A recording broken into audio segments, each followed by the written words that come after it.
Triette, je suis Johanna Swan et je suis avec des supporters du Paris Saint-Germain.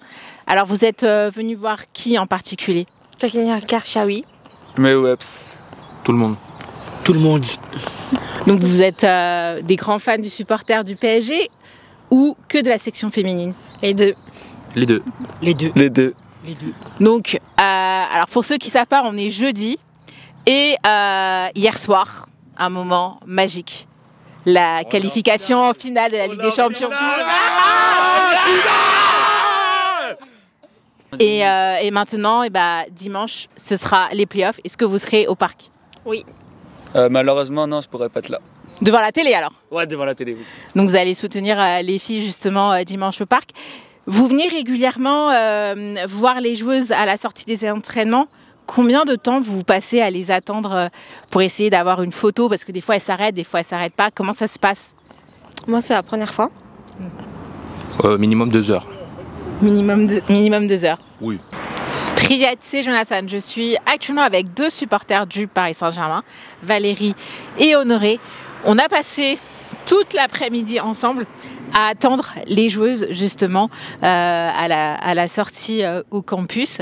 C'est quelque chose que vous faites régulièrement. Pour moi, c'était ma première. Je vous ai accompagnée. Il y a eu pas mal de choses qui se sont passées qui étaient intéressantes aujourd'hui, dont notamment un bras de fer avec Kate et Eden. Et Honoré, apparemment, tu es un peu derrière tout ça. Ah, c'était un pari qu'on s'était mis d'accord depuis un bon moment. Au début, elle n'osait pas trop, mais après, je lui ai dû dire un petit peu, ok, c'était vraiment chiche, c'était vraiment une vraie supportrice, vas-y à fond, quoi. Mais après, franchement, c'est des moments comme ça où tu arrives sur toi à sympathiser avec les joueuses et que tu prends du plaisir et que tu rigoles bien avec eux et qu'elles rigolent bien avec toi. C'est dans des moments comme ça où voilà, tu te dis que les joueuses, elles en ont vraiment besoin. Ça, Valérie, pourquoi c'est important pour toi d'avoir ces échanges? Parce que je t'ai beaucoup vu parler avec les joueuses, leur donner des messages de soutien, d'encouragement pour ce prochain match justement au Parc des Princes dimanche. On essaie de véhiculer un message positif vis-à-vis des joueuses.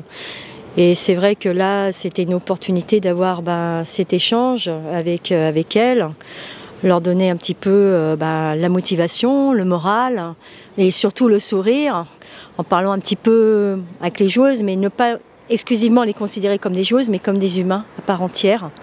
Et donc, les remercier de nous accorder du temps.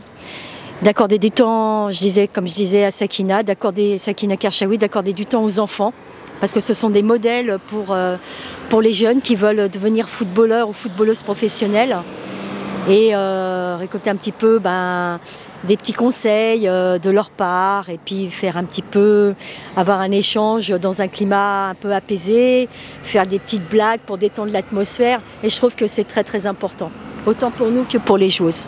D'ailleurs, en matière de blagues, si ma mémoire est bonne, tu avais dit à Jackie de ne pas marquer contre la France à l'Euro. Si déjà mon souhait peut vraiment se réaliser, ça serait bien. Hein. Non, mais c'est déjà des moments sympas hein, pour détendre un peu l'atmosphère. Puis c'est surtout pour faire aussi un peu rire les joueuses. Voilà, parce que vraiment dans le contexte qu'on connaît depuis le début de la saison, voilà, c'est vraiment important pour nous de se déplacer, de redonner un peu le sourire aux joueuses, et puis surtout de leur montrer que voilà, même si la saison a été très difficile, notamment dans le contexte hors sportif, qu'on va pas en revenir là, mais c'est leur montrer que voilà, on est toujours là, on est derrière eux, on est avec eux, et qu'ils savent qu'ils peuvent compter sur nous. Hein. Parce que c'est toujours important pour nous, et pour les joueuses aussi, d'avoir des supporters qui peuvent être là pour eux. Donc il y a un lien assez fort entre vous et les supporters. On a parlé aussi de la différence entre les joueurs et les joueuses, et on dit souvent que les joueuses sont plus approchables. Oui, tout à fait. Bon, après, j'avoue qu'elles ne sont pas aussi connues que les hommes, et ce qui facilite un peu plus la proximité et les échanges, justement, à ce propos. Voilà. Et justement, en parlant de proximité, il fut un temps où les supporters pouvaient voir des séances d'entraînement. Maintenant, ça a été fermé. et c'est un souhait que des supporters souhaitent que cette démarche soit mise en place pour les féminines. Est-ce que vous êtes d'accord, ou pour des raisons de sécurité, c'est peut-être mieux de ne pas forcément avoir des entraînements ouverts au public? Non, moi je suis tout à fait d'accord pour que justement ces entraînements soient accessibles dans la mesure du raisonnable. Donc je pense que les supporters ne demandent pas des entraînements qui soient ouverts tous les jours, mais à peu près une fois par mois, soit un mercredi ou un jour où il n'y ait pas de match. Comme bon, un week-end ça va être peut-être un peu compliqué, mais s'il y a cette possibilité-là d'offrir une accessibilité même pour des familles, parce que je pense qu'il ne faut pas non plus oublier qu'au niveau du foot féminin, le public est accès facilement, je veux dire, comment vous expliquer, il est beaucoup plus familial que côté masculin, où c'est plus les ultras, ou pas trop des familles. Moi, c'est vrai qu'au niveau côté féminin, j'ai remarqué que c'est beaucoup des familles avec beaucoup d'enfants, justement. Et c'est vrai qu'ouvrir les entraînements, c'est vrai que ça serait très très bien. Mais dans la mesure, effectivement, du raisonnable, même une fois par mois, hein, et que le club, par exemple, le club du PSG, puisse communiquer là-dessus en ce sens, soit sur leur site internet officiel ou sur les réseaux sociaux. Voilà. Et que penses-tu des entraînements ouverts au public? Je suis d'accord aussi, hein, pour avoir au moins une fois dans l'année ou par semestre un entraînement public. Hein. Il faut quand même penser aux gamins et les parents qui n'ont pas toujours les occasions de voir leurs joueurs préférés. Donc déjà, ça peut donner des étoiles envers... je sais pas comment dire ça, mais... Des étoiles dans les yeux. Voilà, des étoiles dans les yeux. Je pense même aussi, pas qu'aux gamins, mais à tous les supporters qui suivent en particulier le foot féminin et surtout le PSG, qui n'ont pas toujours l'habitude ou qui n'ont pas toujours aussi l'occasion de venir de temps en temps au campus, que ça soit pendant les matchs ou autres. Voilà, leur donner du plaisir et surtout qui permettent un peu plus de connaître l'équipe féminine et surtout leur donner envie de s'intéresser au club et d'y aller beaucoup plus souvent, hein, et surtout de faire agrandir de plus en plus les supporters. Parce que c'est ça aussi que le club en a besoin, c'est de redorer l'image du blason.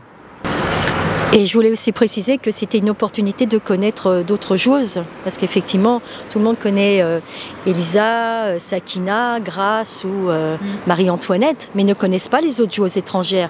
Et là, le club, justement, ferait un énorme faveur même aux gens de pouvoir connaître les autres joueuses de ce club, pouvoir les rencontrer, faire même des selfies, demander des autographes. Je pense que le club mériterait d'avoir une meilleure ouverture vis-à-vis de ses supporters. Voilà. Et Honoré, toi, je sais que tu connais toutes les joueuses, ou presque toutes, oui, même les sections des jeunes. Tu vas régulièrement au match. Que penses-tu de la différence entre les relations avec les U19 et celles qui sont en pro? Franchement, il n'y a pas beaucoup de différence, je pense. C'est juste que voilà, entre les jeunes et le groupe professionnel, déjà, c'est sûr, c'est pas la même catégorie. Déjà, c'est pas un truc qui peut ramener beaucoup plus de gens. C'est pas un truc qui intéresse forcément les autres supporters comparé au groupe professionnel. Mais je trouve aussi que c'est important aussi de faire un peu développer les jeunes, parce que faut dire aussi que chez les jeunes, ils ont des talents de dingue. Elles ont des jeux incroyables dans tous les postes.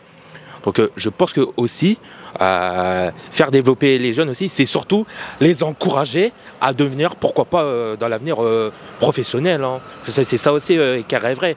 C'est de jouer avec des grandes joueuses, qu'on peut en citer tellement. Et vous voyez beaucoup ce système de clan entre supporters, c'est-à-dire Team Sakina, Team Elisa, Team Grace Guerrero, où c'est plutôt convivial, familial. Comment vous voyez un peu le côté de supporter lorsque vous êtes là à attendre les joueuses qui s'arrêtent ou qui ne s'arrêtent pas forcément? Moi, c'est vrai qu'en général, même sans être avec d'autres supporters, moi je vois que des filles comme Sakina et Elisa ont une cote de popularité immense. immense. Et c'est vrai que la majeure partie des supporters qui attendent les joueuses, à la fin que ce soit à la fin du match ou à la sortie du campus, c'est essentiellement sur ces deux joueuses-là. Avec des cadeaux. Avec des cadeaux, donc des fleurs ou des cadres ou des photos ou des boîtes de chocolat. Il y a un petit peu de tout, voilà. Je suis d'accord aussi, la majorité est toujours en majorité des fans de Sakina, de Grace, de Lisa. Après, ça fait toujours plaisir d'avoir des fans d'une joueuse. Mais après, ça serait bien aussi de varier un peu plus sur d'autres joueuses que le club possède. Je pense notamment à Marie Herbst quand même, qui est quand même l'une des meilleures gardiennes du monde, avec une grande carrière comme ça. Donc ça serait bien qu'une joueuse comme ça, voire même d'autres, ont réussi à faire connaître à certains supporters, voire même à tout le monde. Voilà, parce que c'est bien d'avoir une joueuse fan en particulier. Mais après, si on réussit un peu plus à faire connaître l'équipe en entier, donc là, je pense que là, on peut vraiment avoir une vraie convivialité entre supporters et les joueurs en particulier. Donc il y a deux teams, il y a les teams fans de joueurs et la team fan du PSG. Exactement. Mais surtout, ce que je disais, c'est qu'il ne faudrait pas que des supporters de joueuses françaises, parce que je rebondis sur ce que dit effectivement Honoré. Marie Herbst, c'est une star internationale, surtout dans son pays. Et puis depuis qu'elle a gagné l'Euro en 2022, ça accentue encore plus sa célébrité. Et c'est vrai qu'il y a également des espoirs, même comme Corbin Albert, qui est une grande espoir américaine, qui est encore très jeune et qui mérite d'être soutenue, voire comme toutes les autres filles de l'équipe. Voilà. Mais pas exclusivement français. Effectivement, il faudrait que ça soit qu'il y ait un peu plus de convivialité au sein de ce club. Chose que moi je vois dans d'autres clubs concurrentiels au PSG, où là c'est vraiment comme une seconde famille. C'est pas uniquement que des fans de certaines joueuses. C'est aussi ça englobe la majorité du club, de l'institution, et c'est vrai que ça change tout. Mais ce que je redis, c'est que le club du PSG devrait s'ouvrir un petit peu plus envers les supporters. Mais aux États-Unis, on a plutôt la notion de fan de joueurs plus que de fan de club. Oui, tout à fait, mais ce n'est pas du tout la même mentalité que chez nous en France ou en Europe. Les joueuses de foot, comme même des joueurs de NBA, de baseball, de basket, je veux dire, de football américain, sont mis au rang de dieux du sport. Et c'est très individualisé, effectivement, comme tu dis si bien. Mais nous, on n'a pas du tout cette mentalité-là. Tu as que 2-3 joueuses, effectivement, dans le club du PSG qui sortent du lot, mais ça s'arrête là. Voilà. Et un peu d'accord avec Valérie ? Oui, je rejoins un peu son propos. Mais pour en venir aujourd'hui, quand vous allez régulièrement, ce que je vois régulièrement sur vos contenus, que vous allez au campus, ça vous prend combien de temps entre les transports et l'attente des joueuses? C'est un peu comme un petit sacrifice que vous faites au quotidien pour ne serait-ce que peut-être des fois avoir juste la joueuse qui prend sa voiture, qui s'en va et qui s'arrête pas. Vous n'avez aucune garantie qu'elle vous adresse un bonjour, qu'il y a une photo ou qu'il y a un autographe qui soit signé.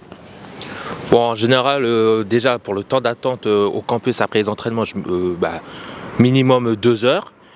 Mais après, voilà, c'est pas toujours garanti que je réussis à avoir des autographes des joueuses. Mais après, comme pour ma part, je suis assez habitué. Donc en vrai de vrai, déjà, voir une joueuse s'arrêter et avoir le temps de m'entretenir un peu avec la joueuse, savoir comment elle va et tout, pour moi, c'est déjà gagné pour moi. Donc on oublie les heures d'attente. Franchement, tant que j'ai pas une joueuse en particulier à attendre, parce que moi, en général, j'attends au moins tout le monde. Voilà. Parce que moi, je suis toujours un joueur qui aime bien attendre toute l'équipe. Voilà, un peu de solidarité quand même.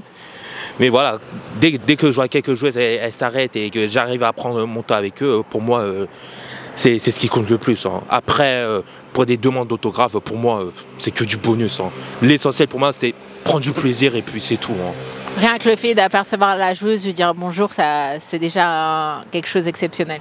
ah bah c'est déjà pas mal. Hein. Bah, déjà, avoir des joueuses étrangères ou voire même françaises que déjà t'as pas l'habitude de voir en vrai, déjà c'est déjà incroyable. Mais parler en plus, c'est encore plus. C'est important, moi je trouve que même si elles ne s'arrêtent pas, elles vont faire coucou à bord de leur voiture, elles rendent ce bonjour que nous on leur fait et c'est vrai que c'est quand même bien. Et après, bon, bah, si elles s'arrêtent, effectivement, comme dit Honoré, bah, même c'est du bonus pour nous parce que nous on peut même échanger avec elles sans qu'on leur demande des photos ou des autographes. Et je pense qu'elles ont aussi besoin de cette approche de parler, d'échanger un petit, même 2-3 mots, même si ça prend que 30 secondes, ça leur fait du bien aussi. Et il suffit que nous, on leur donne des messages positifs et là, ça les motive encore plus et bah, elles sont contentes. Et puis bah, nous, les voir sourire, ça nous rend heureux aussi. Voilà. Donc elles sortent un petit peu de leur bulle PSG et elles rentrent dans une autre bulle, la bulle relation supporter Oui. et joueuse. Oui, tout à fait, parce que bon, nous, on peut aussi les considérer, parce que comme je disais, c'est au-delà du sportif, ce sont quand même des personnes comme nous, hein, après tout. Hein. Et c'est vrai que d'avoir cet échange donc avec elles, pour nous, c'est un bonheur, et puis même pour elles aussi, ça leur fait un bien fou.